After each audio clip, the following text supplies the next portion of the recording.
Dan ada teman saya juga sama Mas David ya. Yes, David Kurniawan. DK mungkin dikenal DK ya. dikenal ya. Apa kabar Mas David? Puji Tuhan baik. Mas Ari gimana nih? Baik. Cuan Mas apa hari David. ini Mas Ari? Cuan apa hari ini? Hari ini energi ya, lumayan. Masih hold energi ya.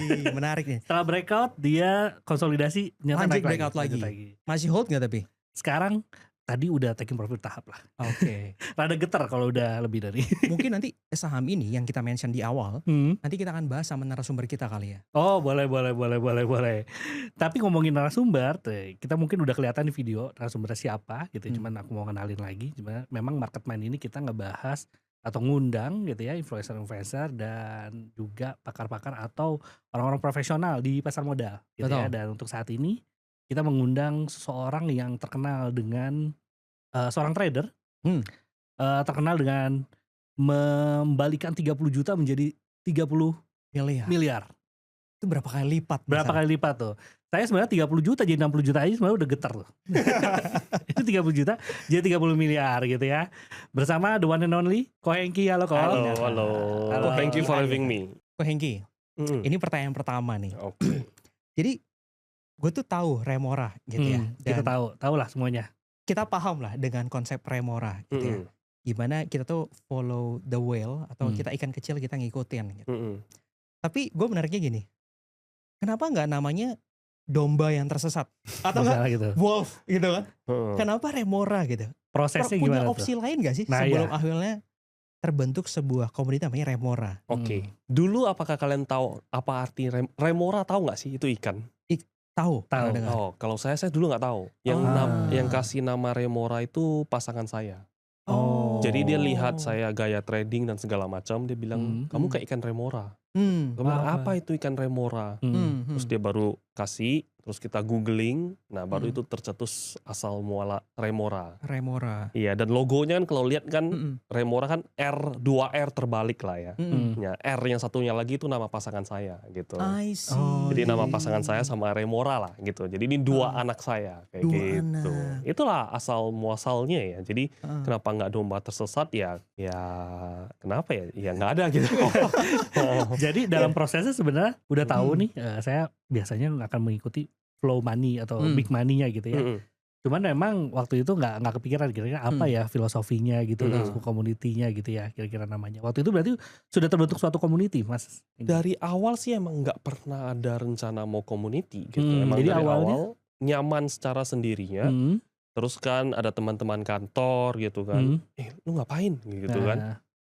Nyaham gue bilang kayak gitu. Karena kan nyaham gue bilang kayak gitu. Nah, terus makanya nyayur. Iya, terus dari sana mereka kan nggak ngerti ilmu segala macam. Mereka minta ayo dong. Kita namain sesuatu kayak atau apa. Nah dari teman-teman kantor terlebih dahulu demand. Jadi awal mualanya dari sana. Awalnya dari teman kantor, akhirnya terbentuklah suatu komunitas gitu ya. Komunitasnya pun dari mulut ke mulut kayak gitu. Jadi saya nggak pernah ada marketing, zero marketing lah ya gitu.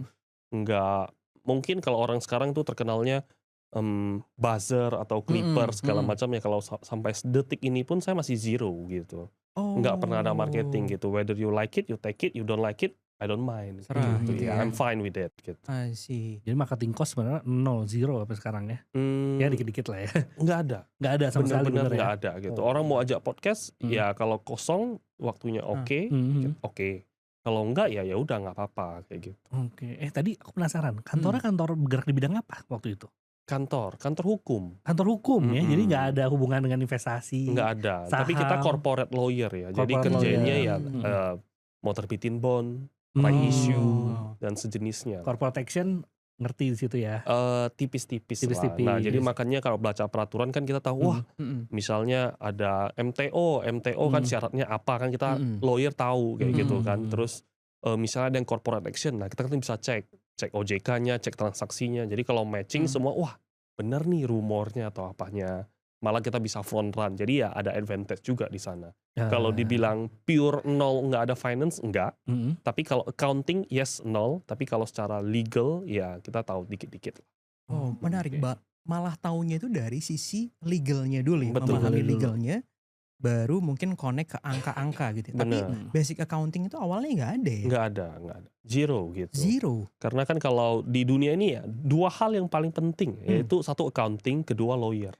Oke, kok kenapa bisa gitu kok Hengki? Bisa di-elaborate lebih jauh nggak? Karena kalau kamu lakukan apapun di dunia ini ya, semua pasti butuh legal kan. Betul. Gitu. Nggak ada legal nggak bisa jalan. Kamu mau transaksi sebagus apapun, standby buyer mau apapun, no legal, semua ya bisa batal di tengah-tengahnya, nggak ada kekuatan hukum bandingnya dan segala macam. Jadi ya itu hal yang penting. Kalau accounting ya tentu untuk memanage duit lu gitu.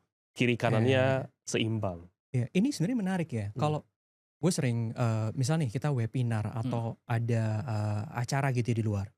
Banyak yang sering bilang gini, Mas David saya itu nggak punya basic ekonomi, saya itu nggak punya basic terkait pemahaman pasar modal. Gimana saya bisa mau jago trading saham ya? Betul. Menurut Ko Hengki sendiri itu juga nggak semua punya kesempatan yang sama kan di pasar modal ya? Justru the beauty of capital market adalah equality kayak gitu. Jadi semua orang itu bisa memiliki kesempatan yang sama. Karena kan dikasih ya walaupun ya we have to fair lah ya. Misalnya kamu beli 100 miliar sama kamu beli 1 juta, pasti ya 100 yang mau beli 100 miliar yang block sell kan bisa ketemu emitennya duluan. Betul. Mungkin kayak gitu. Yang 1 juta nggak bisa kayak gitu kan. Namun kita kan banyak hal juga yang kita sebenarnya bisa ngulik dari secara publik yang semua, walaupun kamu nggak trading, zero capital pun kamu bisa ngulik kayak gitu. Jadi ya capital market is offering ya semua equal. Itu yang saya sukanya gitu. Nggak ada hierarki lah. Kalau kamu hierarki ada, itu nggak bisa kita hilangin, tapi nggak terstruktur. Nah kalau misalnya pekerjaan, berdasarkan pengalaman saya ya hierarkinya terstruktur kayak gitu. Misal partner ya kerjaannya bawa klien, kita negosiasi dan segala macam. Kalau misalnya yang baru masuk, ya udah proofread. Nah kumpulin peraturan dan segala macam. Nah cuman itu kan hierarki yang terstruktur, nggak bisa kita loncat naik walaupun kita mau, walaupun kita capable. Kalau bosnya nggak kasih ya nggak akan bisa gitu. I see. Jadi ini mungkin pesan pertama buat Sobat Ipot gitu ya, regardless background kalian apa gitu ya. Hal ini membuktikan bahwa semua itu punya opportunity yang sama lah di pasar modal gitu ya. Semua bisa dapat bumi di harga kita semua kita deserve dengan harga berapa ya, dirimu masuk di harga berapa. Gitu ya. Menarik. You get what price that you deserve kayak gitu. Asik. Itu tuh waktu kantor itu tahun berapa tuh Mas Hengki? Bisa dilihat tuh berapa lama tuh belajar sampai akhirnya memutuskan untuk oke, saya keluar dari kantor, saya trading sendiri deh gitu. Itu berapa lama tuh? Saya kantor hukum 2 tahun. 2 tahun tahun 2019 sampai 19 COVID. COVID kan itu masih lawyering kan. Ya, cuman ya udah akhir berarti ya. Sambil lawyering karena namanya COVID ya, semua perusahaan itu tidak mau melakukan corporate action. Nggak mau melakukan apapun itu karena kalau melakukan apapun itu butuh dana. Jadi mereka daripada suatu hari tiba-tiba butuh dana, mending mereka stop expand kayak gitu. Dulu ya. Nah makanya dari itu ya semua kita WFH, masih setengah-setengah lah, WFH, WFO gitu ya kan. Mungkin 80%, 90% nggak ada ngapa-ngapain. Ya saya dari sana punya kesempatan untuk ya masuk ke saham. Dan mulai belajar dari situ? Yes. Otodidak? Otodidak, semuanya pure otodidak kayak gitu. Tapi gue masih penasaran sama community-nya. Kalau gue lihat akhirnya benar-benar sangat solid lah. Gitu ya, dengar dari beberapa teman di Discord tuh, wah ini kalau Remora kemarin habis live trading kan. Wah itu gila, gokil sih emang, keren ya Remora. Thank you. Kalau kita balik lagi ke awal Remora terbentuk gitu ya, prinsip utama dalam Remora itu apa sih sebenarnya? Prinsip utama Remora ya, utama Remora kita mengikuti kayak gitu, kita hitungin barang. Oke. Nah jadi kalau misalnya orang, wah ikut broker tertentu, nah kan kita harus tahu broker tertentu ini dia jangkanya apa. Ada yang beli 100 miliar, yes. Itu smart money nggak? Yes, smart money. Tapi time frame-nya berapa lama? Nah, apakah dia belinya dari barang sendiri, tukar baju kiri kanan, tukar kantong kiri kanan? Apakah dia beli invest untuk jangka panjang? Apakah dapen atau segala macam? Nah, itu yang biasanya saya hitung. Jadi prinsip saya adalah follow-nya bukan hanya duit gede, tapi ya smart money-nya ini. Smart money-nya ini. Nah, smart money itu orang menganggap semua yang beli gede itu smart money. Enggak. Banyak juga orang duit gede, dumb money juga banyak kayak gitu. Nah, apakah itu kita mau follow? Ya enggak. Makanya akhir-akhir ini kan dulu nggak ada yang ngomongin smart money, nggak ada yang ngomongin hitungin barang, nggak ada yang ngomongin analisa transaksi. Nah, itulah yang saya lakukan, itu core principle-nya. Core principle. Iya, jadi kita follow, never, kita nggak pernah ngedrive.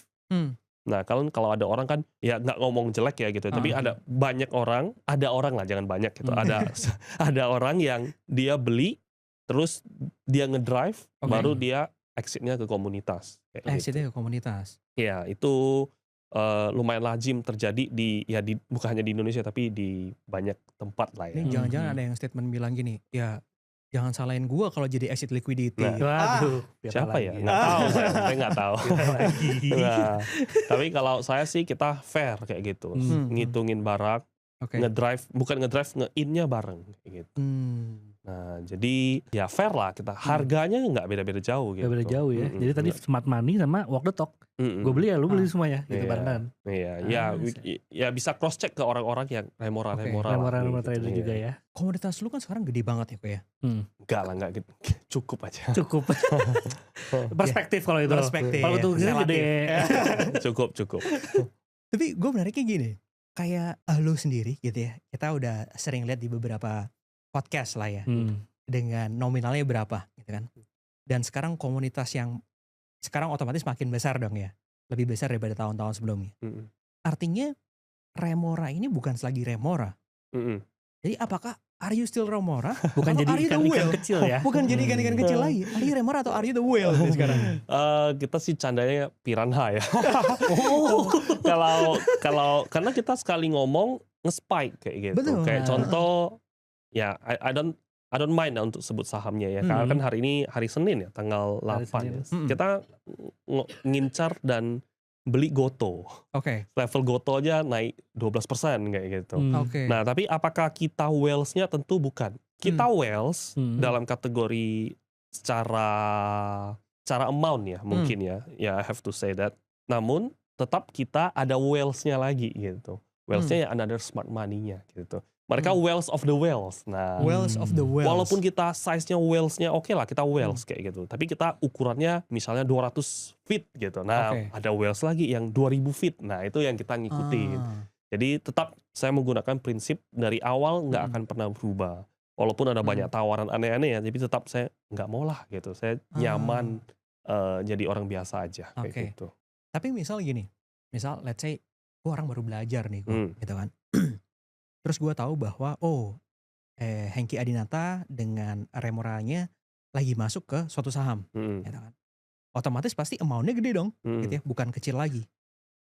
Kalau dengan belajar dari prinsip lo, apakah gue bisa mengkategorikan lo sebagai seorang whale? Saya dari dulu sampai sekarang saya menganggap diri saya ya retail ya. Retail aja kayak gitu. Jadi kalau dibilang whales, kalau mereka mau follow ya silakan kayak gitu ya kan. Karena saya nggak bertanggung jawab kepada orang-orang yang di luar komunitasnya saya kayak gitu. Nah, kalau dalam komunitas saya pasti mereka tahu all of the reasons kayak gitu. Kenapa saya ngincar ini? Waktu di awal-awal bumi di harga 100-an nggak ada yang ngomongin kayak gitu. Nah, tapi saya hitungin barang. Saya hitungin barangnya apa? Cengdong keluarin terus. Terus ada yang nampung. Nah, saya hitungin barang yang nampung, siapa yang nampung. Terus perubahan bid offer dan segala macam, ya ujung-ujungnya kita sikat bumi. Waktu itu belum ada yang ngomong. Spike tuh sampai 140. Nah, orang ngomong, kita keluar, jatuh lagi, kita ambil lagi kayak gitu. Jadi smart money-nya yang ketika kita jual terus jatuh, apakah dia jual? Enggak dijual. Kita yang jual, harganya rontok kayak gitu. Tapi kalau kamu mau follow kita bisa nggak? Ya bisa aja kayak gitu. Cuman apakah kita selalu benar? Nggak selalu benar. Bisa aja saya jual nggak rontok malah lanjut lagi. Tapi saya boleh balik arah dong gitu. Balik arah saya kejar lagi. Nah, which is itu yang perlu di-build sama ya mungkin saya pegang tongkat estafet komandonya ya gitu ya. Sama orang-orang terkait mental. Jadi kalau nggak ada mental ya orang nggak akan bisa. Gitu. Nggak bisa ngikutin. Lu pernah ngerasa nggak bahwa ini kalau komunitas makin gede gitu ya, otomatis lama-lama kan lu mulai aware bahwa ketika gua enter gitu ya, wah bitnya kemakan semua.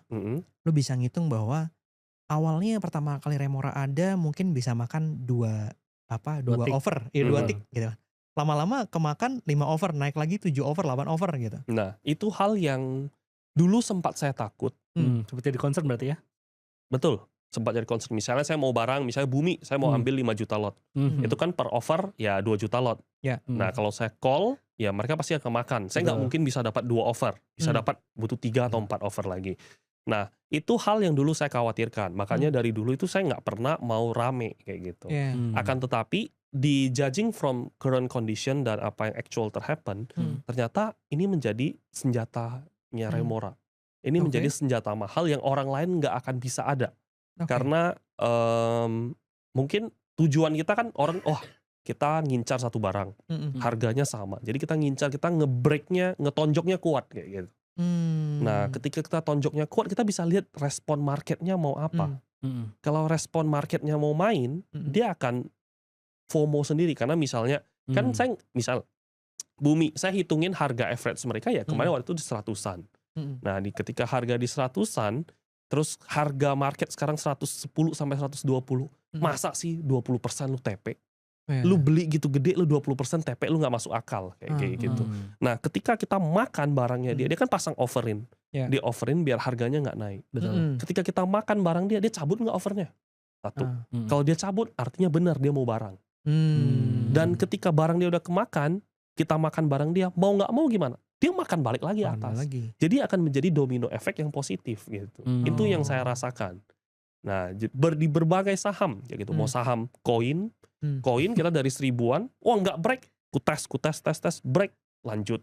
Market ngikut, emiten mungkin dari sisi emiten happy, dari market maker happy, dari retail happy, asingnya pun happy, asingnya masuk gitu. Jadi semua win-win kayak gitu. Karena barang yang saya main benar-benar kita follow the whales. Nggak ada whales di dalam yang smart money-nya mau masuk, saya nggak akan mau masuk kayak gitu. Kalau mau cerita ini fundamentalnya lah segala macam, ada banyak yang ketemu saya, ini Heng fundamentalnya A B C D E F G, kita mau ini mau itu mau ini mau itu mau ini. Ya aku bilang ya kalau nggak ada smart money ya saya nggak bisa masuk kayak gitu. Nah ini maksudnya saya boleh lah saya masuk kayak gitu, tapi saya ada tanggung jawab begitu banyak orang loh kayak gitu loh. Kalau bisa kenapa-napa ya itu kan perkataanmu doang gitu. Kalau kamu beneran bagus, beneran mau ini, ya kamu beli aja. Tanpa kamu promosi aku masuk kok, aku bilang kayak gitu. Tapi menarik gini, tadi lu sempat mention terkait dengan money flow-nya gimana, flow-nya gimana. Gimana sih kok kalau lu ngejelasin ke orang-orang yang masih saklek banget sama fundamental. Tapi dalam artian gini, kita let's say kita ngomong edukasi ya, kita bukan mengarahkan bahwa fundamental lebih baik, lebih jelek atau gimana. Gue percaya bahwa semua analisa tuh bagus, betul. Punya caranya masing-masing. Cuma gimana lu bisa, lu kalau ketemu orang fundamental, bro, ini cara gue, dengerin, lu ikutin gue sekarang gitu. Gimana kok? Menarik, pertanyaan bagus ya. Kalau untuk menjawab itu ya, yang bisa saya katakan adalah supply and demand itu adalah bagian dari fundamental. Semakin banyak supply-nya akan susah untuk mengejar fundamentalnya tersebut. Jadi itu yang mungkin saya bisa katakan. Karena kalau orang-orang fundamentalis di Indonesia itu hanya menghitungkan murahnya, menghitungkan valuasi, menghitungkan prospek dan segala macam. Tapi dia cenderung tunggunya lama. Kenapa nunggunya lama? Karena barangnya basah. Kayak gitu. Ibaratkan kita naik helikopter ada kapasitasnya gitu ya kan. Tapi kalau helikopter isinya banyak orang, ada batu, susah untuk helikopternya terbang. Mau sebagus apapun helikopternya itu. Makanya dari itu ya beban-beban harus dibuangin. Nah kayak balon udara lah. Balon udara kan pas dia naik, awal-awal naik sampai tinggian tertentu kan dia ada ikat batu. Nanti dilepas pelan-pelan. Nah itu adalah bagian dari fundamental gitu. Dan itu adalah dua hal yang menurut saya tidak harus dipisahkan. Malahan saya sekarang lagi cenderung mau belajar fundamental. Karena analisa transaksi, ya saya ngerasa ya saya sudah berusaha yang terbaik gitu ya kan. Tapi kalau saya bisa kombinasikan, lebih enak. Saya nggak perlu nunggu lama untuk fundamental bagus, and I can time the sentiment kayak gitu. Jadi cari misalnya kayak tadi ada turnaround story gitu ya. Itu menarik ya untuk orang fundamental juga itu suatu yang menarik lah untuk turnaround story-nya itu. Tapi kalau nggak ada transaksinya bahkan gitu ya, atau misalkan volumenya kecil sekali dan gak ada yang jual beli ya gimana supply and demand itu harganya bisa naik, harganya bisa turun gitu kan, akan sangat susah.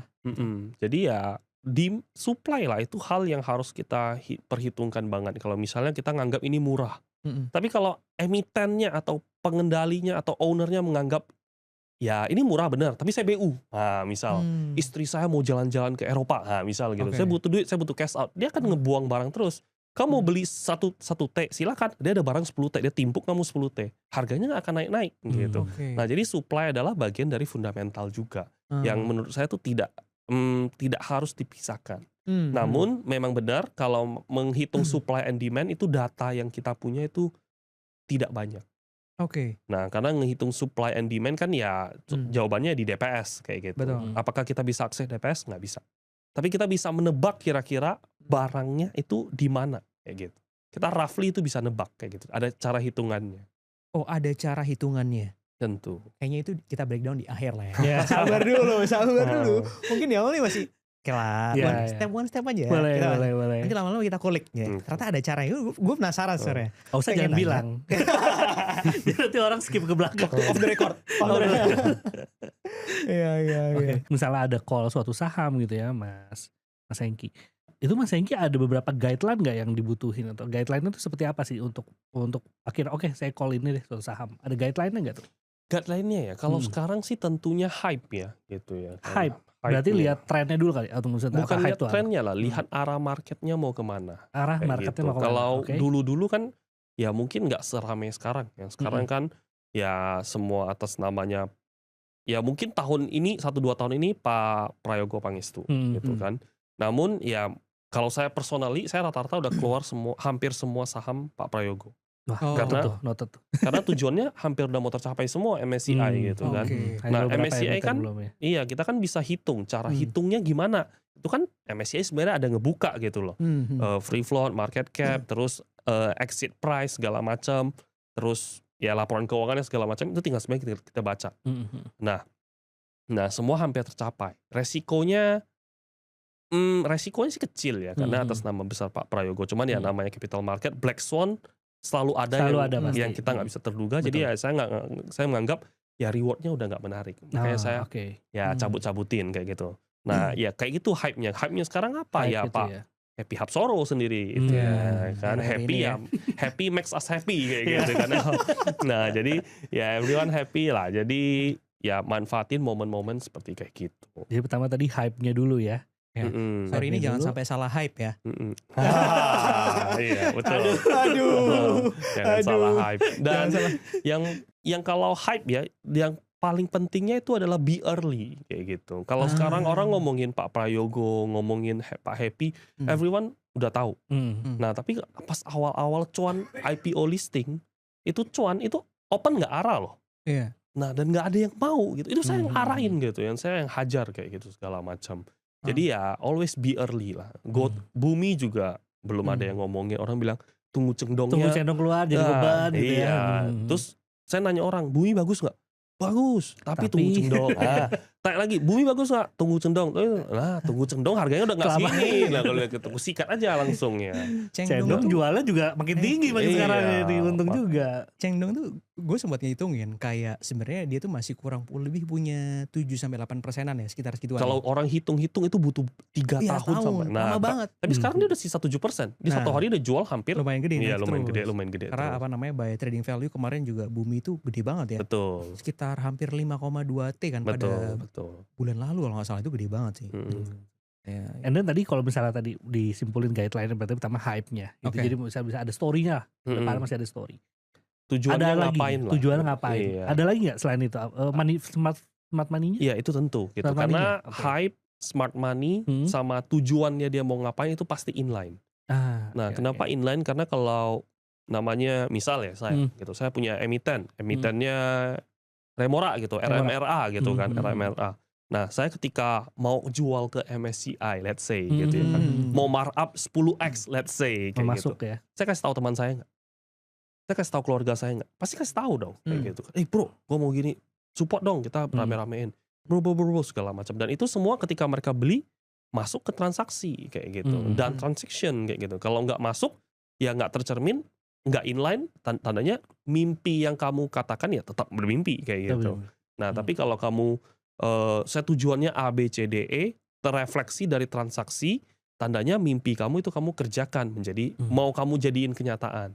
Jadi itu pasti harus inline gitu. Jadi bukan step 1, step 2 atau step 3, tapi ini principles langsung aja. Yang satu paket nggak bisa dibolak-balik. Jadi gitu. Semuanya harus terpenuhi. terpenuhi kayak gitu. Terpenuhi ya Kalau nggak semuanya. terpenuhi ya main, tapi ya mungkin bentar doang Bentar gitu. aja Saya sih. nggak akan berani nge-hold banget, nggak berani kayak.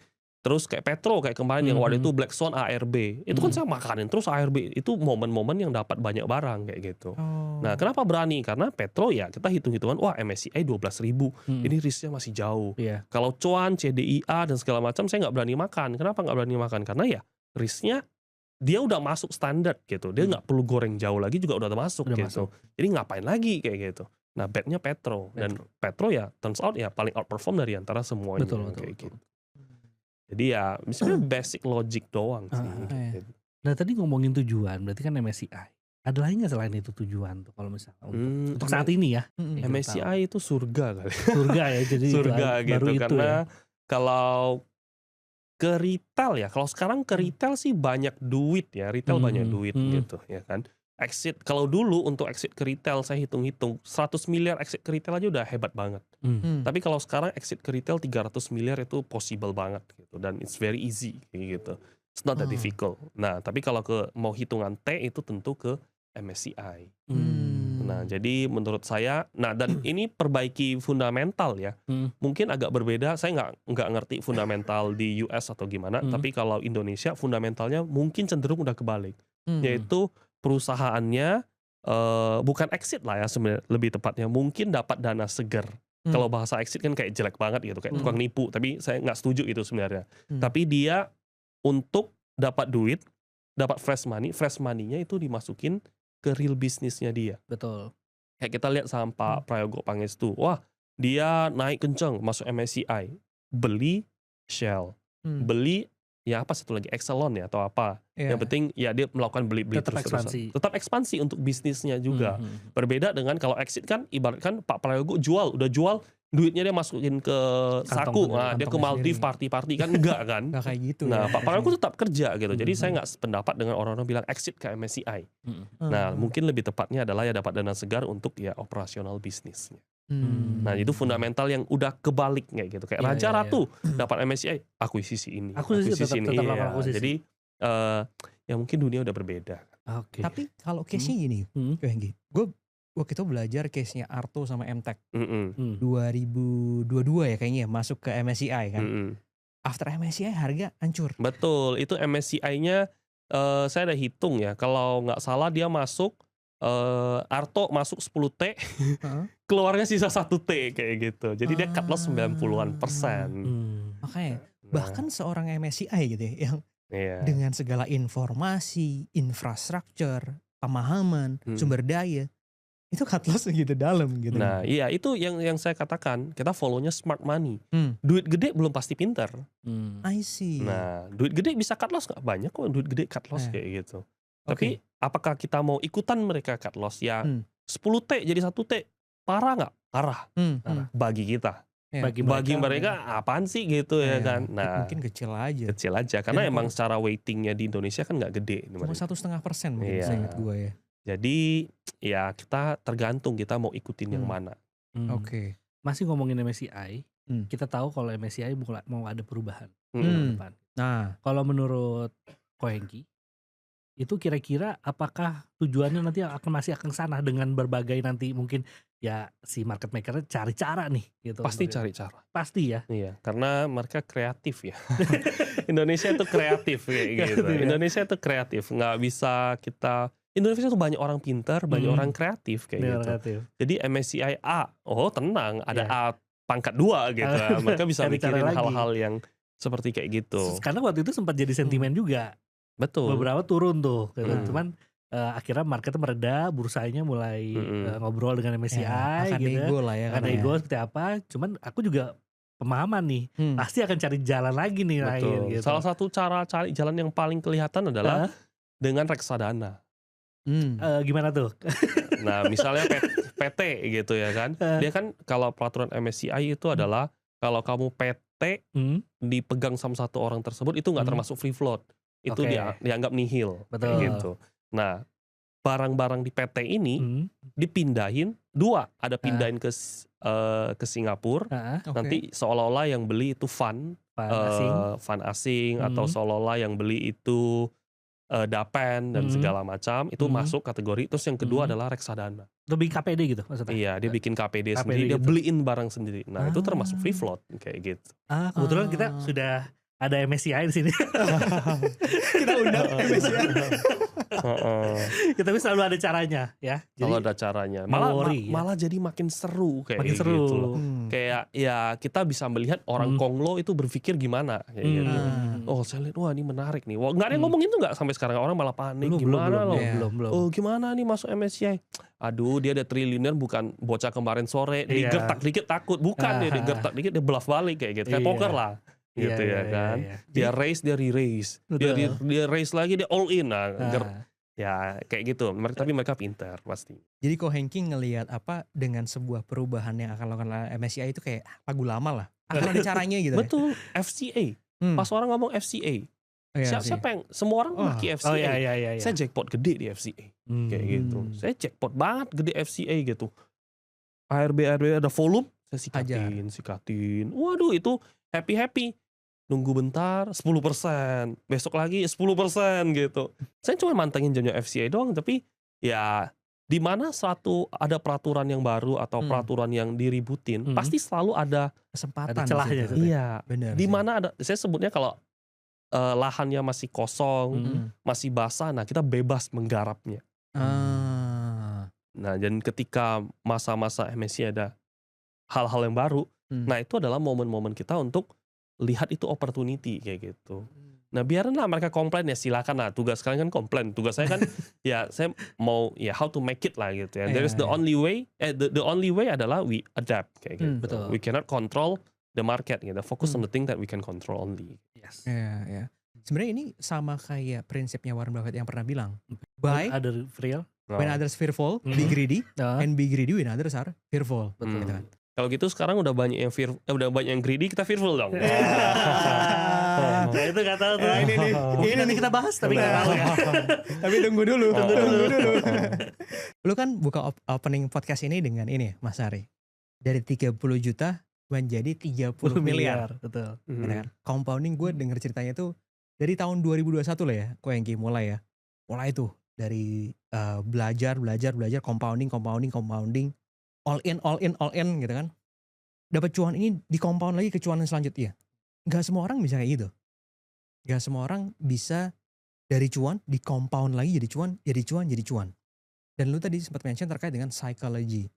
Apa yang bisa membuat lu bahwa conviction selama ini gitu ya, atau prinsip apa secara psychological yang membuat seorang Hengki Adinata ini bisa menjadi yang seperti sekarang? Saya nggak pakai conviction, saya pakai game, mungkin rules ya.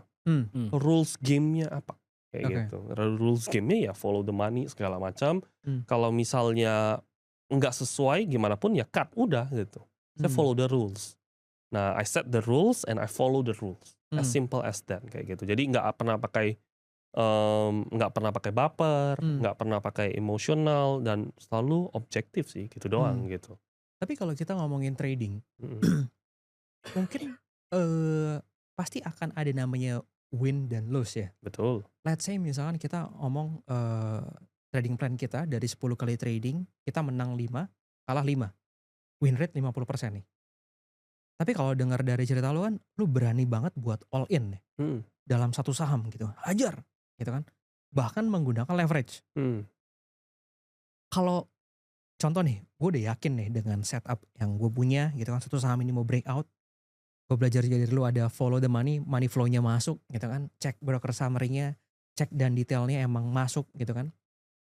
Tapi somehow ketika misalnya gue all in dengan leverage gitu ya, itu waktu mencet enter tuh rasanya beda gue. Nah. Waktu gue mencet misalnya cuma 10 juta sama 100 juta rasanya beda tuh. Gimana kita bisa menahan misalkan kita waktu udah all in sebenarnya udah bener, tapi baru naik dikit akhirnya kejual karena aduh takut nih udah turun lagi. Jual aja deh. Itu kan mainnya udah pakai perasaan. Nah, saya nggak pernah pakai perasaan kayak gitu. Saya jadi tipsnya untuk orang-orang bagi saya adalah yaudah kalian tutup amount kalian. Lupakan amount kalian masuk berapa. Ingat aja lotnya. Untuk apa? Untuk enter sell-nya kan butuh lot ya kan. Betul, gitu pasti kan. Nah itu aja cukup diingat gitu. Jadi ya kamu nggak pedulin duitnya gitu. Kalau bagi saya gitu. Karena ini mungkin agak mungkin debatable ya. Kalau orang nanya saya gimana advice untuk trading gitu. Oke, first step adalah kamu top up berapa, kamu anggap minus 100%. Udah, anggap aja itu. Jadi misalnya kamu top up 5M, ya udah, anggap aja dari duitmu semua yang dari dunia ini udah minus 5M. Jadi selama ini kamu trading, kamu nggak merasa kamu memiliki 5M ini. Jadi kamu akan play it objectively kayak gitu. Win lose ya I don't care. Emang gue top up untuk ya ibaratkan lu main PB gitu ya. Kamu udah beli cash, beli dual crease. Nah udah gitu aja gitu. Kamu nggak usah mikirin aduh gue punya 5M kayak gitu. Nah jangan. Kalau 5M kebanyakan ya udah jangan pakai 5M. Jangan pakai 5M. Nah pakai yang udah, makanya kamu siap hilang berapa. Siap hilang berapa ya udah injek, anggap itu hilang. Tutup duitnya, mainnya pakai lot. Jadi set rules, udah ada rulesnya dipakai, follow the rules, jangan masukin emosional kayak gitu. Jadi lu punya konsep kayak apa yang gua top up, nothing tulus. Iya, nothing tulus kayak gitu. Ya orang juga top up, kamu kan nggak bisa beli barang pakai RDN. Mana bisa saya belanja, oh bentar, saya pakai RDN bayar bisa nggak? Nggak bisa kayak gitu kan. Saya ada lot Bumi, saya ada lot Goto, bayar ini bisa nggak bisa kayak gitu. Jadi tuh ya udah anggapnya duit hilang kayak gitu. Kalau saya gitu ya debatable, ada orang bilang wah sama aja kayak judi, ya terserah ente kayak gitu.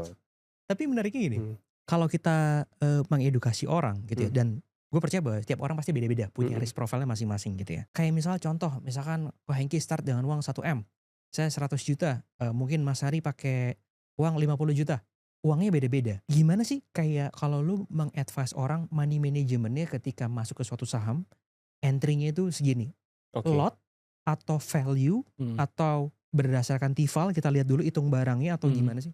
Sekali lagi ini preferensi saya, jadi tentu debatable. Kalau saya assuming misalnya 50 juta itu duit yang siap hilang kayak gitu kan. Misalnya tadi 500 juta ya. Nah contoh all in. Kenapa all in? Hal yang paling penting dari all in itu sebenarnya bukan money-nya, tapi seriusnya itu.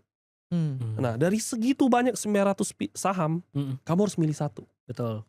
Artinya kamu harus serius. Dan ketika kamu benar, kamu tahu kenapa kamu benar. Itu yang paling penting. Dan ketika kamu salah, kamu tahu kenapa kamu salah. Karena kamu serius. Kalau kamu serius, kamu all in, kamu pay attention. You will do it all cost lah. Untuk memperhatikan, oh ini gue bener. Nah cuman itu ada sisi yang negatifnya adalah kamu menjadi subjektif. Makanya dari itu hilangkan sisi subjektif ini dengan set rules. Rulesnya A, B, C, D, E. A, B, C, D, E centang hijau, all in. Nah nanti kalau ada yang belok, udah A, B, C-nya doang benar, D, E-nya gak benar, nah udah cut misalnya kayak gitu. Nah itu hal yang bagi trader menurut saya itu sangat penting. Jadi tetap objektif, nggak baper, ya trade what you see aja. Jadi kalau waktu webinar nih, gue sering share gini kok. Ada namanya money management dinamis, ada namanya statis. Kalau statis mungkin cocok buat pemula kali ya. Karena dia yaudah uang 100 juta, maksimal beli sahamnya 5 dibagi 20. Tapi ada yang style dinamis, style all in. Lo uang 100 juta ya udah semuanya beliin 100 juta, beliin saham. Tapi kan dalam case ini tentu ada namanya gagal ya, trading error. Betul. Gitu kan, cut loss. Gue gak tahu ya, selama ini kalau gue lihat lu kan kayaknya works terus nih, cuan terus. Pernah gak lu dalam case yang fail so hard sampai lu untuk bisa bangun lagi itu butuh tenaga yang aduh gila-gila. Pernah lah, kan saya dulu pernah bangkrut ya saya sebutnya ya. Saya dulu awal-awal trading ya 30 juta sampai my highest itu hampir 10M, belum nyampe tapi hampir 9 komaan. Nah itu kan bangkrut semua, wipe out dalam 2 hari saya pakai margin sampai kena bad debt. Nah ya udah dari sana saya bangkit lagi gitu. Nah ya kayak gitulah, kayak gitu. Cuman itu walaupun rugi dan segala macam ya, tapi itu adalah pelajaran yang paling penting untuk saya untuk bisa sampai sekarang ini yang bisa 10M-nya itu udah lewat berkali-kali lipat kayak gitu. Nah itu ya dari mana? Ya dari kebangkrutan ini gitu saya belajar banyak. Dan apakah saya menyesal waktu itu? Enggak. Sama sekali enggak kayak gitu. Malah aku merasa bersyukur banget. Ya kalau kejadian itu ya pasti nggak bersyukur. Cuman saya bersyukur banget ada banyak orang yang bantu melewatin dan dari sana saya belajar malahan banyak banget. Jadi itu sebenarnya yang membentuk tadi kegagalan gitu ya, trial and error, itu membentuk tadi guideline A, B, C, D, E itu ya. Mungkin sampai sekarang pun sebenarnya Mas Hengki masih mencari formula yang mungkin ada F-nya lagi nih. Nanti kalau misalnya terjadi pasti. fail Always gitu ya. improve kan. Always gitu. improve, selalu beradaptasi terkait marketnya dinamis. Jadi Mm-mm. itu mungkin jawaban kalau misalnya gimana untuk beradaptasi di market yang dinamis ini gitu kan. Ya harus melihat terus berevaluasi gitu ya, apa kesalahan kita gitu ya. Nah tapi kalau untuk menutupi kesalahannya itu Mas ya, tadi kan sempat salah misalnya mungkin waktu itu baru kebentuk ABCD gitu. ABC, belum ada ketemu DE-nya gitu ya. Apa sih yang mengencourage kayaknya saya harus tambahin lagi guideline nih, atau misalnya waktu itu saya cuma salah analisa A nih gitu. Yang saya salah yang waktu itu mungkin formula E-nya ya. Betul, gitu ya, formula E1 doang ya. Iya, E-nya yang muncul ketika saya kena parah itu adalah jangan percaya orang. Nah, saya percaya orang. Katanya. Betul. Gitu ya. Bukan hanya katanya. Ini udah ya orang bilang A1 ini enggak, nih A-1 lah gitu. Udah paling dalam lah kayak gitu. Cuman ya namanya market dinamis, semua bisa berubah kayak gitu. Dan ketika perubahan itu terjadi, saya tetap ngeyel, berusaha nge-fight marketnya ya akhirnya kekemplang sendiri. Jadi itu adalah hal yang harus yang saya pelajarin sampai sekarang kayak gitu. Nah itu adalah E-nya adalah never trust anyone. Dan kita nggak tahu nanti ke depannya mungkin ada F, G, H seiring dengan market berjalan, pengalaman investasi kita pasti terus belajar ya. Nah inilah yang mahal gitu kan. Mungkin aku ngomong ke orang-orang don't trust anyone, orang bilang itu advice biasa kayak gitu. Sampai kamu kena, nah baru kamu tahu itu mahal kayak gitu. Karena it cost me so much waktu itu. Dari nggak ada apa-apa menjadi hampir ada 10M, 2 hari wipe out, itu kayak rug pull itu portonya. Dan minus bad debt lagi. Karena pakai margin tadi ya. Betul. All in, terus nggak sesuai saya bisa cut padahal. Ya paling rugi 30%, 40%. Tapi saya nggak mau, saya nge-fight. Saya ngelawan marketnya. Dia nge-offer, saya nge-hajar. Yang ujungnya malah dihajar. Nah, jadi ya seperti itu. Menarik. Kita udah dapat tadi 1 E ya, don't trust anyone. Kita tinggal gali A, B, C, D-nya. Menariknya gini. Apa? Kebetulan teman kalau di Indo Premier itu sering banget banyak informasi gitu. Salah teman saya ini. Katanya ini. Katanya ini. Capek gue. Iya. Jadi gue gak akan percaya nih sekali lagi gue gak percaya. Karena hati-hati. 1 bisa benar, 2 benar, 3 benar, 4 benar. Nge-boost confident dong. Betul. All in nih. Nah, 5 apakah benar? Hanya Tuhan yang tahu. This time is different. Iya. This time is different, benar itu naik nih. Jadi ya bedain antara untung karena hoki, kan dikasih tahuan hoki dong ngerti. Sama untung yang karena we earn it kayak gitu. Jadi ya itu hal yang penting. Kalau gini, Ko Hengki, lu kan dikenal sebagai cara analisanya adalah transaction analysis ya, mungkin lebih dikenalnya ya. Yaitu fokus di broker summary, menghitung supply and demand gitu kan.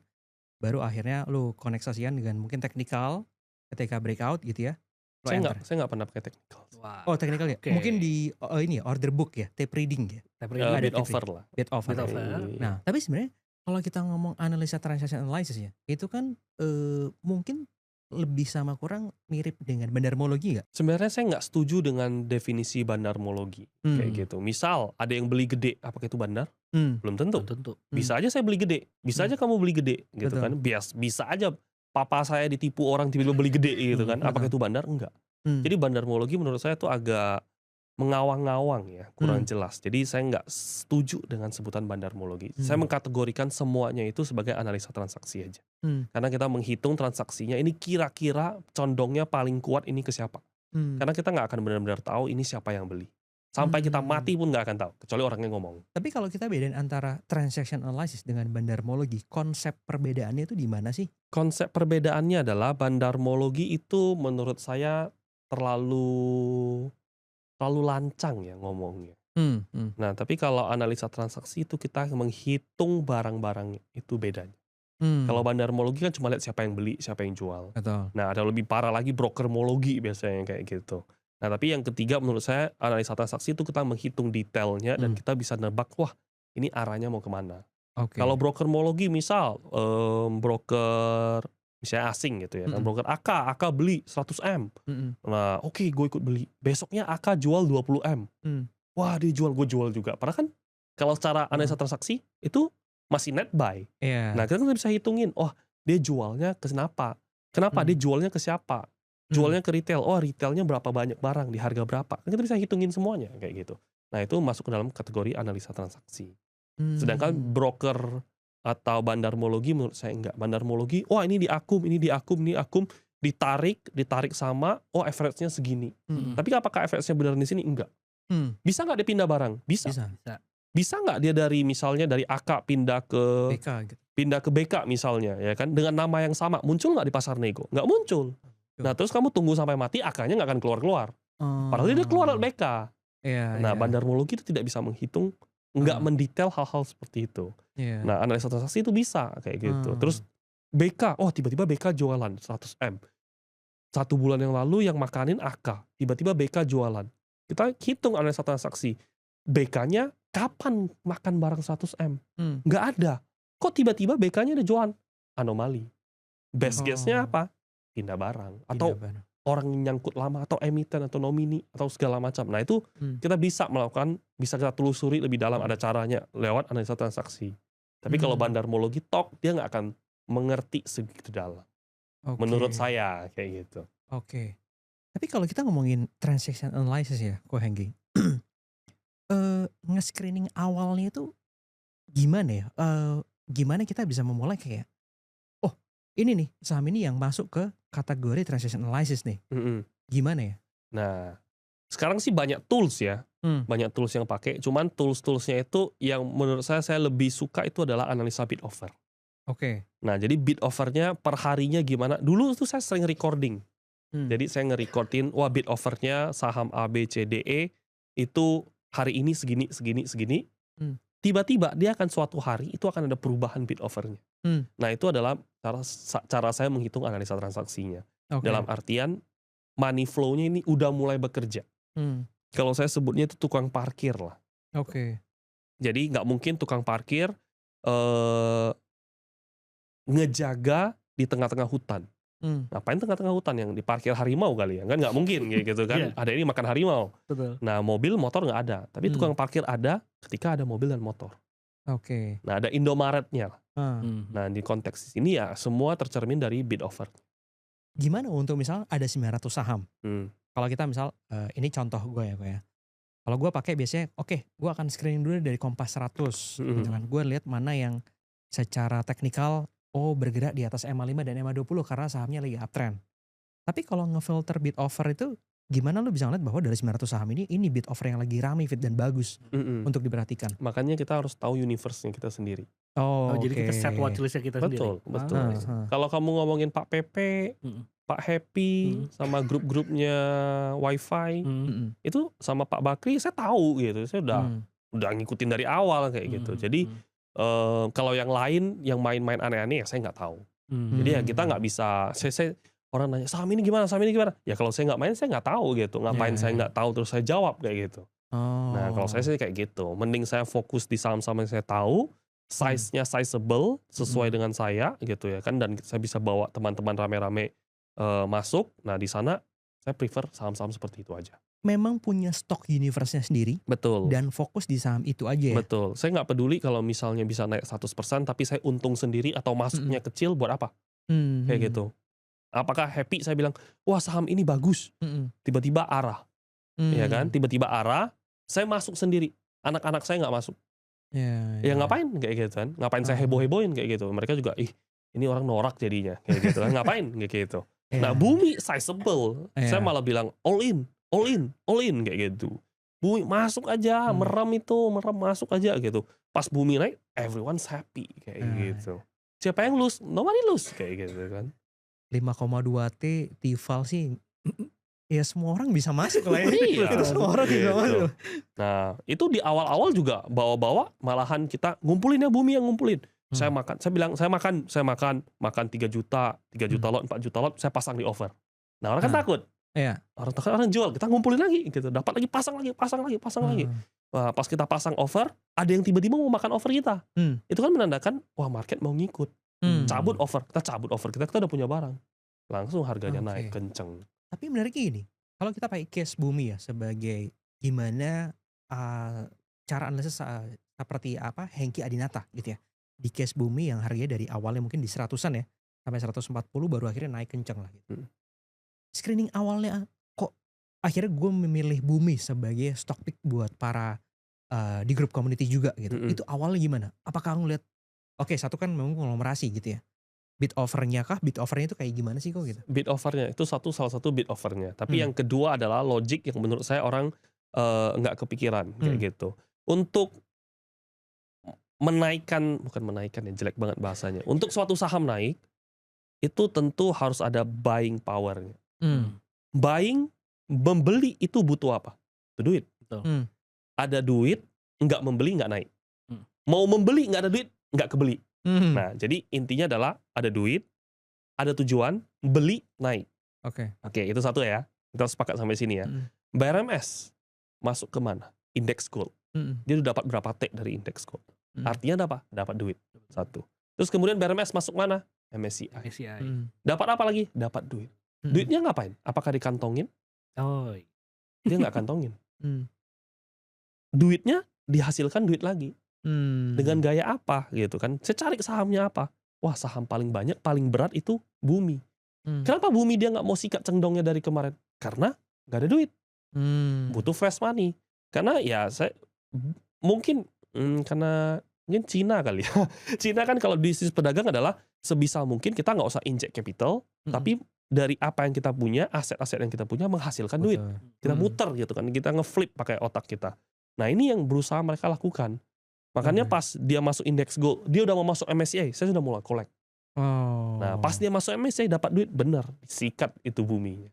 Nah jadi itu basic logiknya kayak gitu. Basic logiknya. Nah terus kalau Cendong jualan, harganya kan sideways di 100. Kalau saya mikir, kalau saya sebagai konglomerasinya Salim dan Bakri, saya gocapin aja.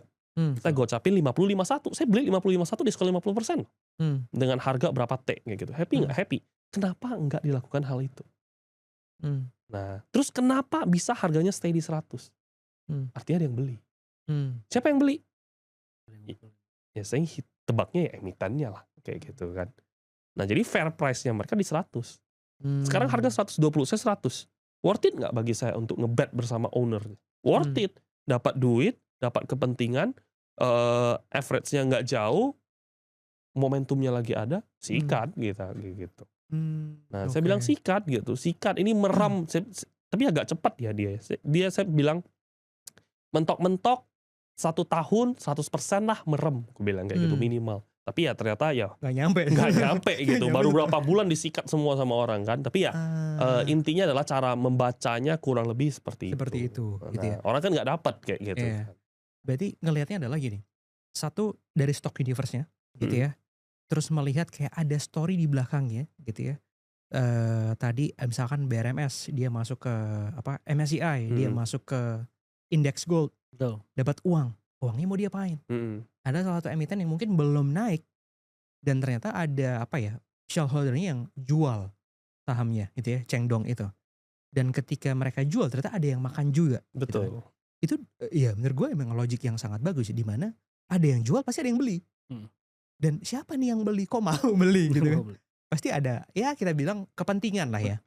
Disitulah kesempatan itu terukur gitu kan mungkin ya. Baru sampai akhirnya money flow-nya ngikutin juga semua orang ke-trigger. Iya. Ke-trigger ya. Iya. Kita hajar, AKBK-nya hajar. Nah, kita hajar dulu, AKBK-nya baru hajar. Ya udah kita enjoy aja nih. Kapan lagi kita balik jual bareng ke AKBK kan tinggal kita balikin doang kayak gitu. Kalau ini kok, ini mungkin agak teknis ya. Buat sobat yang yang belum mengerti mungkin nanti boleh coba ngeliatin saham-saham yang case-nya seperti Bumi gitu ya. Dan bid offer-nya itu mungkin tebal-tebal dan cepet. Gue sering lihat gini kok, beberapa broker ya, itu kencengnya gak kayak manusia. Iya, algo kan? Algo. Gimana lu bisa compete dengan algo ini? Justru algo itu paling gampang dibaca. Algo itu paling gampang dibaca dan paling ketara dibaca. Lihat dari top value? Enggak, lihat dari mana tuh kok? Volume. Mari kita rahasiakan. Di episode kedua. Mari kita rahasiakan gitu. Algo asing itu bisa banget dibaca. Dan bisa banget di-trigger. Kayak gitu. Bisa di-trigger, tadi di-trigger dipancing untuk masuk. Betul. Karena pengalaman gue di beberapa saham, ini nggak kayak manusia makan bid overnya. Betul. Harusnya kalau human ataupun kita ngomong dealer lah ya. Dealer-dealer nih mantan Speed dealer. tangannya Ada nggak jeda. mungkin. Iya, Ada temennya jeda. nggak secepat ini gitu. Ada beberapa case di mana kayak dimakan, wah ada yang ngikutin lagi, dimakan, diikutin lagi. Nah, yang menarik adalah kalau lu di sebuah komunitas dengan hal yang komunitas itu gede lah, dengan Zaisu yang sekarang udah pasti itu akan men-trigger lah kalau gue bilang. Nah itu makanya komunitas, saya nganggap komunitas itu positif, hal yang positif. Orang, kebanyakan orang itu menganggap komunitas itu sebagai jalan pintas mereka untuk kaya. Kalau saya nganggap komunitas ini adalah strongest point gitu, karena nama baik dan komunitas itu nggak bisa dibeli, karena itu perlu mempertaruhkan integritinya kita. Gitu.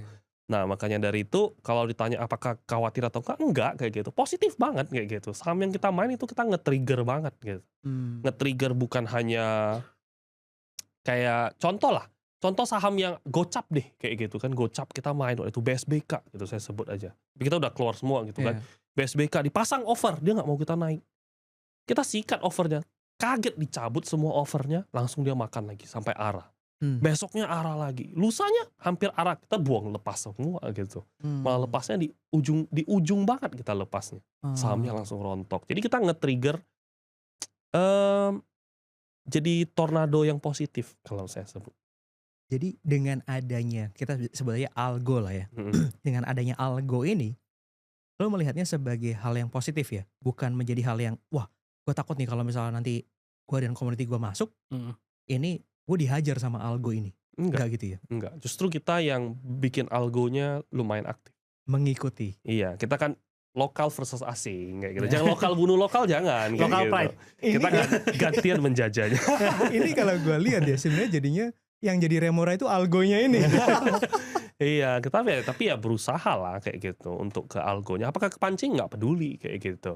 Kita karena follow whales-nya kan. Tapi kalau kita masuk, whales-nya masuk, kita masuk, whales-nya kerja, algonya akan ke-trigger. Dan algonya itu kan whales juga tuh. Betul. Whales jenis baru lagi tuh masuk. Dan kalau algo lagi set buy, dia buy aja gitu. Itu algo AKBK gitu. Nah kalau algo CC pintar, algo CC itu trading. Kayak gitu. Ya. Menarik ya. Ini udah lumayan dalam nih.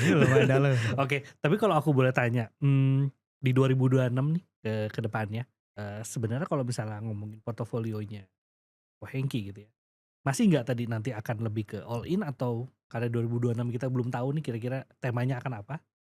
Apa akan lebih diversify saham-sahamnya? Definisi diversify itu apa?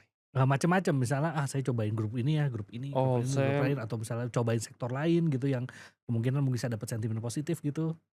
Kalau saya prinsipnya sekarang size duitnya udah berbeda ya gitu ya kan. Tapi kalau selagi bisa all in, saya mau all in. Oh, kalau misalnya memang sahamnya cukup untuk ini size-nya, kenapa tidak ya? Kenapa tidak gitu. Tapi kalau namun dia nggak bisa all in, ya udah mau nggak mau kayak gitu. Nah, saya prefer kayak gitu. Saya nggak peduli. Saya pedulinya equity-nya grow-nya berapa. Equity-nya ya. Iya, jadi secara percentage-nya. Percentage-nya, karena tadi kan jumlahnya dihilangin. Iya. Tinggal saya tahu duit saya berapa sekarang. Udah nggak tahu. Persentasenya. Berapa duit gue? Persentasenya. Pokoknya tinggal lihat cash available berapa. Kan end of month, hijau. Oh ya udah. Iya gitu. Tapi kepikiran nggak untuk misalkan kalau yang gue lihat selama ini ya, mostly sahamnya itu kan konglomerasi. Kepikiran nggak untuk switching ke blue chip gitu? Di 2026. Waduh. Wah kok ini langsung narik nafas ini ya. Ini fun fact nih, bisa nih jadi fun fact nih. Sampai detik ini sih enggak. Sampai detik ini ya. Sampai detik ini sih enggak. Tapi tidak menutup kemungkinan ya berarti ya. Kalau banking sih tentu kayaknya 90% enggak. Kalau banking. Tapi kalau blue chip dalam konteks, saya waktu itu lumayan doyan banget orang kalau naik invest mau apa gitu kan. Saya bilang daripada banking, cut semua bankingmu pindahin ke Telkom sama Astra, karena itu smart money-nya di sana semua kayak gitu. Walaupun ujung-ujung naik, tapi saya satu lot pun saya nggak beli kayak gitu, karena saya bisa cari saham-saham lain yang lebih perform daripada dia. Jadi apakah mungkin saya akan masuk ke saham-saham yang mungkin ya Telkom, Astra, kalau konteksnya blue chip-nya itu mungkin. Nah tapi kalau misalnya banking unlikely. Nah tadi kan sebenarnya udah bahas terkait kita balik lagi tuh tadi guideline-nya gitu. Mungkin boleh di-spill dikit lah, Mas. Ko Hengki.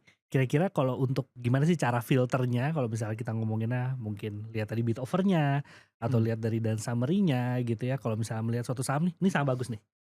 Kalau ini kurang nih, ini terus misalnya kalau kita mau lihat ini ngumpulin barangnya kira-kira kita harus tarik berapa lama sih gitu. Hitung angkanya. Hitung angkanya itu gimana gitu. Gimana bisa sampai tahu hitung angkanya? Tricky. Mungkin oke. Tadi kan salah satu pertanyaannya, wah ini bagus atau nggak bagus ya kan? Adalah retailnya. Nah, apakah retailnya berbondong-bondong menukarkan barang ini, menukarkan uangnya ke barang ini atau tidak?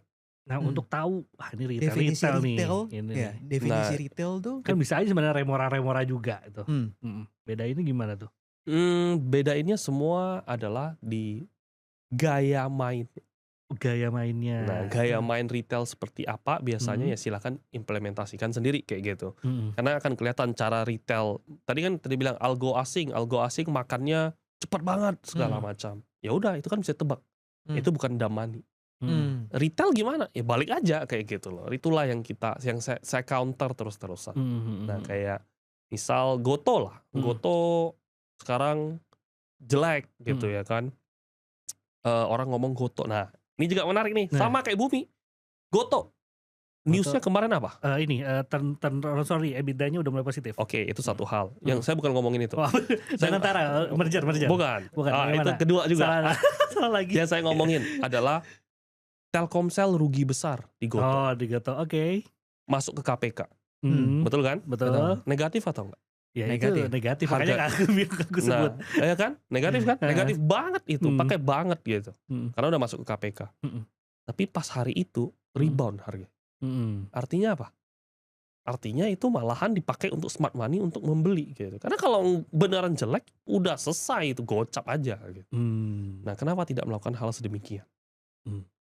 Nah, sedangkan dekat-dekat itu ada isu apa? Pergantian direktur. Pergantian direktur berhubungan dengan apa? Merger. Nah, jadi sebenarnya ada behind it, ada lebih besar menurut saya. Dari analisa transaksi saya konfirmasi. Jadi analisa transaksi itu kayak kalau di pesawat ya, pesawat kan dia kalau misalnya ada apa-apa ada lampu arahnya kemana. Betul. Nah, itu adalah analisa transaksi. Apakah arahnya ini arah keluar yang paling safety? Belum tentu. Tapi dia kasih arah, kita guide. Kita bisa nebak-nebak kira-kira. Wah, tadi dia jatuh di sini sebenarnya kanannya itu ada air ombak gede, kita jangan di sini, kita ke sini. Nah, kita bisa nebak-nebak kira-kira. Nah, jadi itu arah yang bisa saya katakan. Sampai di situ aja kayak gitu. Jadi logik transaksi kita menerka kayak gitu. Best skenario-nya apa? Worst skenario-nya apa? Kayak gitu. Tapi kalau misalnya nih mention ke aplikasi kita gitu ya. Kalau misalnya pakai analisa transaction yang kok Hengki suka tuh bagian mana untuk melihat fitur apa smart money-nya untuk melihat kayaknya tadi ada smart money gitu, terus lihat arahnya itu kira-kira lebih ke yang mana tuh kok? Oke. Karena saya di iPod, tapi bukan karena saya di iPod saya ngomongin iPod bagus ya gitu ya. Tapi emang karena saya pengguna iPod dari awal. Saya suka banget broker summary. Iya, dan detailnya. Sama sebenarnya bid offernya itu di iPod bisa diklik. Nah, itu yang menurut saya iPod itu diklik untuk lihat antriannya itu. Betul. Itu nggak ada lawan di tempat lain. Walaupun ada yang lain ada, yes, tapi ada banyak broker itu nggak auto refresh. Kalau iPod auto refresh ya, kan? Habis antriannya itu ya. Betul. Kalau misalnya ada yang tarik, betul, ada yang withdraw segala macam, dan kita bisa dari bisa ke lihat semua yang udah ditarik atau belum ditarik. Nah, itu yang saya pakai di iPod. Sekarang kan tanggal 8 Desember ya. 8 Desember. Tadi sempat di-mention terkait Goto gitu. Gimana menurut kau Hengki? Nah, itu broker-brokernya Remora semua gitu. Mana tuh? XL, ZP, GR, LG, MG, SQ, CP itu broker-brokernya Remora semua kayak gitu. Nah, ini kan kita masuk dari pagi ya. Seharusnya netnya kalau value-in pasti mereka ada yang tektok ya, which is ya to me ya fair fight lah ya, no worries kayak gitu. Kalau aku boleh tanya, prosesnya sebelum memilih Goto ini gimana nih Mas? Tadi selain tadi story-nya ya. Ya, timing hari ini deh gue beli gitu. Karena bid offer kemarin. Bid over Oh, kemarin. bid overnya bid over kemarin ya, kita bukan bisa bid over lihat hari ya. ini ya? Saya udah perhatikan bid overnya 4-5 hari. Jadi 4-5 hari. sebelum saya mau milih masuk atau nggak mau masuk, saya peduliin bid overnya kayak gitu. Oh. Cuma tadi menariknya gini ya, kalau yang hari ini ya, kita bisa lihat ya, akumulasinya kurang lebih memang di kiri itu ada XL, ZP, AK gitu ya. Terus ada NI, UCD, memang secara total value-nya kayaknya memang di kiri kelihatan lebih besar ya. Lebih besar. Apakah transaction analysis itu hanya pure kita ngitung aja, ternyata dari 3 broker top 3 itu akumulasinya jauh lebih besar daripada broker yang di kanan tuh kan kayaknya lebih sedikit ya. Seragam. Itu masuk dalam kategori bandarmologi. Basic Kalau doang itu. Betul. Gitu. Kalau transaction analysis itu gimana kok? Dari sini bisa di breakdown gak sih dari broker summary kayak gini? Analisa transaksi itu lengkap. Jadi kalau lengkap tentu jawabannya bukan dari 1 hari aja. Makanya tadi kita harus lihat bid over dari 3 hari sebelumnya. Kalau udah dilihat di Sama situ. mungkin broker summary dari beberapa hari sebelumnya Betul. juga ya. Dan bid ya. over untuk cari formula kuatnya bid overnya dan segala macam itu di tools apapun nggak akan ada. Tapi aku ada ya gue rekam pakai otak gue gitu lah, karena gue liatin gitu kan, gue liatin 3 hari, gue di Jepang, gue liatin ini, oke, gue cekin gitu. Jadi ya I memorize bid overnya. Oke, bid over. Kalau ngomongin broker summary-nya, sebenarnya biasanya Koengki lihatnya ke belakang berapa lama? Paling lama berapa lama deh? Saya identify smart money-nya di mana dulu. Smart money-nya di mana dulu? Ada momentumnya kapan dulu nih volumenya terjadi breakout? Bisa dibilang begitu, tapi tidak sepenuhnya begitu. Tidak sepenuhnya begitu. Iya, jadi smart money-nya dari mana lah? Smart money dari story-nya itu tadi ya? Dari mana? Siapa yang saya tentukan sebagai smart money? Nah, saya tentukan dia sebagai smart money. Ya udah, itulah yang saya follow terlebih dahulu. Ini Sobat Ipot juga harus aware ya bahwa jangan semua saham yang kita sebutkan hari ini. Betul, study case. Ya. Ini buat belajar ya.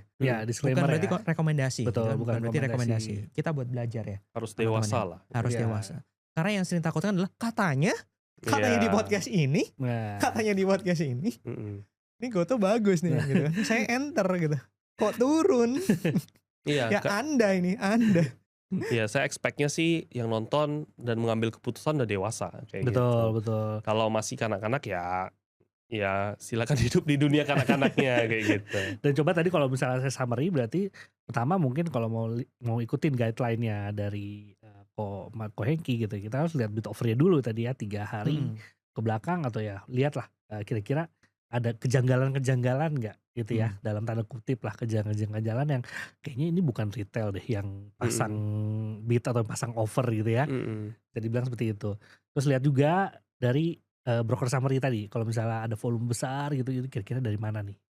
Terus lihat juga tadi hype-nya itu berarti kan dari story-nya, kira-kira nih dari satu grup ini gitu ya, duitnya mungkin akan muter-muter di sini gitu ya. Tapi apakah bagus gitu atau enggak, itu kita nggak tahu itu ya. Kita harus analisa lagi berarti.